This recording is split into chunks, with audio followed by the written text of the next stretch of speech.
Welcome to a bonus episode of the Bridgehead Briefing. On the previous episode, we talked a little bit about Trump's executive order, and we decided there was so much good stuff here that we needed to do an extra video where we just go through this executive order, because it truly is a thing of beauty. And the way that it's worded is really an exercise in setting traps for those who support transgender ideology. So just starting with the title, Defending Women from Gender Ideology Extremism. So if you do not like to defend women, or don't like combating extremism, then you can object to this. And restoring biological truth to the federal government. So right in the beginning, the entire title sets up anybody who's objecting to it to failure. So let's go through this. By the authority vested in me as the President, by the Constitution and laws of the United States of America, it is hereby ordered, Section 1. This is the one I reviewed on the previous episode. But this first opening paragraph is just a shot directly at the heart of gender ideology. Across the country, ideologues who deny the biological reality of sex have increasingly used legal and other socially coercive means, which is a really nice way of putting mobs, to permit men to self-identify as women and gain access to intimate single-sex spaces and activities designed for women. They're talking about middle-aged hairy dudes calling themselves Irma, changing next to kids at the Y. This actually happened. From women's domestic abuse shelters to women's workplace showers. Again, happened. Too bad that, it's specific, but it had to be specific. This is wrong. Evergreen statement. Efforts to eradicate the biological reality of sex fundamentally attack women by depriving them of their dignity, safety, and well-being. That's the trifecta. The erasure of sex in language and policy has a corrosive impact. See, when I'm reading it, I end up doing the Trump thing. I have to stop that. Not just on women, but on the validity of the entire American system. So he's essentially saying transgender ideology destroys the United States, and so we need to get rid of it. Basing federal policy on truth is critical to scientific inquiry, public safety, morale, and trust in government itself. Could not agree more. This unhealthy road is paved by an ongoing and purposeful attack against the ordinary, and I like ordinary, they're just championing normal, and long-standing use and understanding of biological and scientific terms, replacing the immutable biological reality of sex with an internal, fluid, and subjective sense of the self unmoored from biological facts. If you've ever seen these rallies, unmoored is a great word to use. Invalidating the true and biological category of woman improperly transforms laws and policies designed to protect sex-based opportunities into laws and policies that undermine them, replacing long-standing cherished legal rights and values with an identity-based social concept. Take that, Gloria Steinem. Accordingly, my administration will defend women's rights, this must really hurt, and protect freedom of conscience, that one wouldn't hurt as much, by using clear and accurate language and policies that recognize women are biologically female and men are biologically male. Now, the fact that that sentence has to be in a government document really shows you how far things have drifted. So this is where it gets fun. Section 2, policy and definitions. Again, keep in mind how insane it is that this has to be in a formal government document. It is the policy of the United States to recognize two sexes, male and female. My favorite meme, actually, is just a picture of Winston Churchill giving the victory sign, and it says, Winston Churchill takes a break from defeating the Nazis to let people know how many genders there are. These sexes are not changeable and are grounded in fundamental and incontrovertible reality. Under my direction, the executive branch will enforce all sex protective laws to promote this reality. Promoting reality is so refreshing. And the following definitions shall govern all executive interpretation of and application of federal law and administration policy. So bear with me here. There's A, B, C, D, E, F, G. So this is how specific they have to be about the language that's being used, because this is how confused Democrats have become. Sex shall refer to an individual's immutable biological classification as either male or female. Sex is not a synonym for, and does not include the concept of gender identity. Amen. Women or woman and girls or girl shall mean adult and juvenile human females, respectively. Seeing such obvious facts in such bureaucratic language is really just excellent. Men or man and boys or boys shall mean adult, juvenile, human males, respectively. Welcome to kindergarten, everybody. This is what we're going to be learning on day 1. Female means a person belonging at conception to the sex that produces the large reproductive cell. So this is my favorite part. D here, they smuggle fetal personhood right into a transgender executive order. So this is really a twofer. It's like there's only two sexes, and also life begins at conception, and your biological sex is also determined at conception. So Planned Parenthood is really having a rough week, since the two things they do are kill babies before birth and dispense transgender drugs. So a really rough day for them. Also lends a lot of credibility to the rumors that they're probably going to get defunded. Male means a person belonging at conception, again, there's the fetal personhood thing, to the sex that produces the small reproductive cell. Gender ideology, this one is fun, replaces the biological category of sex with an ever-shifting concept of self-assessed gender identity, permitting the false claim that males can identify as, and thus become, women and vice versa, and requiring all institutions of society to regard this false claim as true.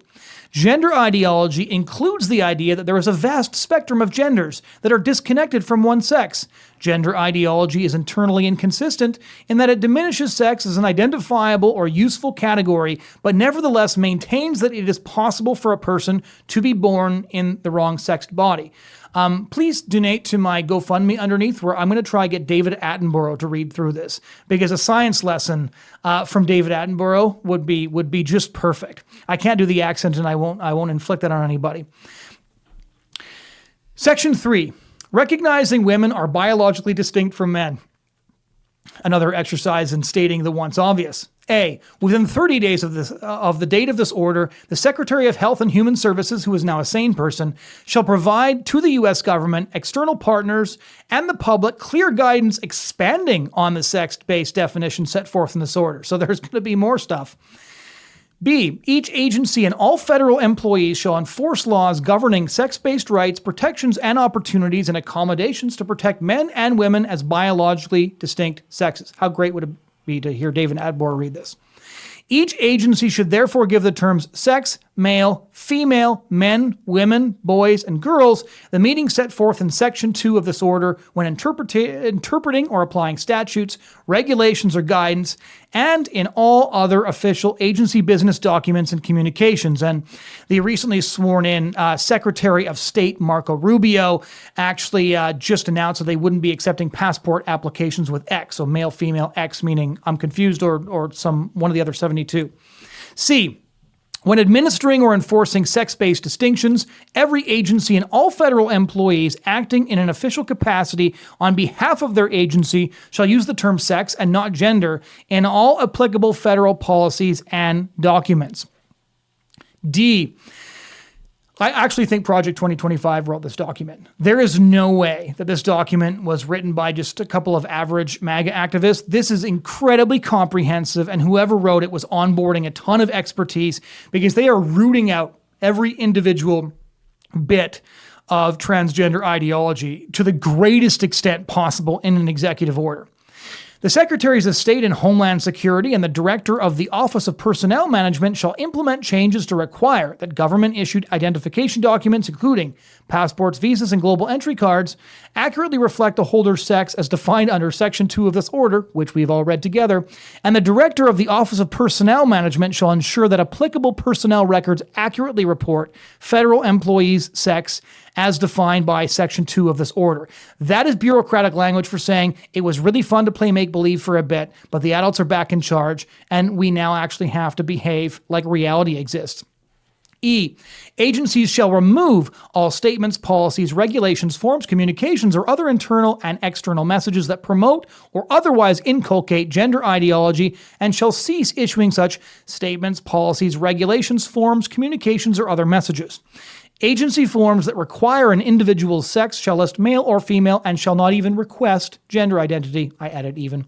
Agencies shall take all necessary steps as permitted by law to end the federal funding of gender ideology. That is incredibly significant. And as for the rest, this basically means that you're not going to see trans flags flown outside embassies anymore internationally. F, The prior administration argued that the Supreme Court's decision in Bostock v. Clayton County, which addressed Title VII of the Civil Rights Act of 1964, requires gender identity-based access to single-space sexes under, for example, Title IX of the Educational Amendments Act. This position is legally untenable and has harmed women. I love the statements of fact. This has harmed women. We're not going to be doing that anymore. The Attorney General shall therefore immediately issue guidance to agencies to correct the misapplication of the Supreme Court's decision in Bostock v. Clayton County to sex-based distinctions in agency activities. In addition, the Attorney General shall issue guidance and assist agencies in protecting sex-based distinctions which are explicitly permitted under constitutional statutory precedent. G. Federal funds shall not be used to promote gender ideology. Each agency shall assess grant conditions and grantee preferences and ensure grant funds do not promote gender ideology. You know why that one's significant is because one of the ways the federal government has essentially bankrolled the sexual revolution is when they decide who to give money to. They give money to LGBT activists and they deny money to anybody who opposes LGBT ideology. What this is basically doing is flipping it. Is if you believe in gender ideology, you're not going to get any money for your project, which means your art house film about Sam the transgender child is going to have to find a market all by itself. Section 4, privacy in intimate spaces.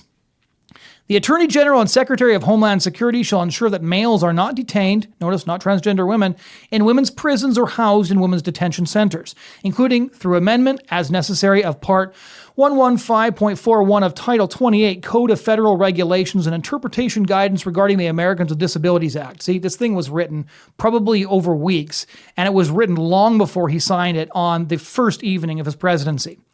The Secretary of Housing and Urban Development, like the whole government is just getting onto this, shall prepare and submit for notice and comment rulemaking a policy to rescind the final rule entitled Equal Access in Accordance with an Individual's Gender Identity and Community Planning and Development Programs of September 21, 2016, and shall submit for public comment a policy protecting women seeking single-sex rape shelters.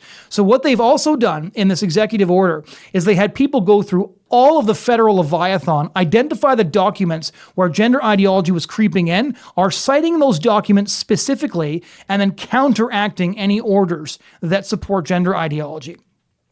The Attorney General shall ensure that the Bureau of Prisons revises its policies concerning medical care to be consistent with this order. This is the famous ad where Kamala Harris backed sex change surgeries for violent criminals. And shall ensure that no federal funds are expended for any medical procedure, treatment, or drug for the purpose of conforming an inmate's appearance to that of an opposite sex. Notice they don't even say sex change here. The language is so careful that they say medical procedure, treatment, or drug for the purpose of conforming an inmate's appearance to that of the opposite sex. They do not say that that person will change their sex, only that they will make themselves look like the opposite sex. This is such a carefully written document. Agencies shall effectuate this policy by taking appropriate action to ensure that intimate spaces designed for women, girls, or females, or men or boys male, refer back to 2C if you want to know what those terms mean, are designated by sex and not identity. Section 5, protecting rights. I hope you're having fun. The Attorney General shall issue guidance to ensure the freedom to express the binary nature of sex, so this is the free speech thing, and the right to single-sex spaces in workplaces and federally funded entities covered by the Civil Rights Act of 1964. In accordance with that guidance, the Attorney General, Secretary of Labor, the General Counsel and Chair of the Equal Employment Opportunity Commission, and each other agency head with enforcement responsibilities under the Civil Rights Act shall prioritize the investigations and litigation to enforce the rights and freedoms identified. I have never enjoyed myself so much reading a document with so much bureaucratic language. Section 6. Within 30 days of the date of this order, the Assistant to the President for Legislative Affairs shall present the President proposed bill text to codify the definitions in this order. So this is just the first shot across the bows. They want to take these definitions and pass them in law. Keep in mind, they've got the Congress and the Senate right now, and the Democrats right now really don't want to run on transgender ideology because of how badly it cost them in the 2024 election. And so to run against the gender binary in the next election would be a disaster for them. So this is just a brilliant move and could permanently change things in ways we're just beginning to understand. Section 7, agency implementation and reporting. Within 120 days of the date of this order, each agency head shall submit an update on implementation of this order to the President through the Director of the Office of Management and Budget. That update shall address I. Changes to agency documents, including regulations, guidance, forms, and communications made to comply with this order, and 2. Agency imposed requirements on federally funded entities, including contractors, to achieve the policy of this order. B. The requirements of this order supersede conflicting provisions in any previous executive orders or presidential memoranda, at which point he lists like 7 transgender Biden executive orders. These executive orders are hereby rescinded, and the White House Gender Policy Council, established by Executive Order 14020, is dissolved. Oops. C. Each agency shall promptly rescind all guidance documents inconsistent with the requirements of this order or the Attorney General's guidance issued pursuant to this order, or rescind such parts of the document that are inconsistent in such matter. Such documents include, but are not limited to, these are all the documents that they're just getting rid of and saying these no longer apply. The White House Toolkit on Transgender Equality, the Department of Education's guidance on documents including the 2024 Title 1X regulations, pointers for implementation. They are no longer pointers. U.S. Department of Education Toolkit, creating inclusive and non-discriminatory school environments for LGBTQI+ students. Next one. U.S. Department of Education supporting LGBTQI+ youth and families in school. Then there's like 4 Spanish ones. The people who wrote them are probably on their way across the border already. Supporting intersex students, a resource for students, families, and educators. Supporting transgender youth in school. Letter to educators on Title 1X 49th anniversary. Confronting anti-LGBTQI+ harassment in schools, a resource for students and families. I'm not going to list them all, but there's probably about 20 here of just all the things that are going to be removed. And then it's signed Donald Trump, the White House, January 20, 2025. This document is not a virtue signal. It is not an expression of Trump's beliefs.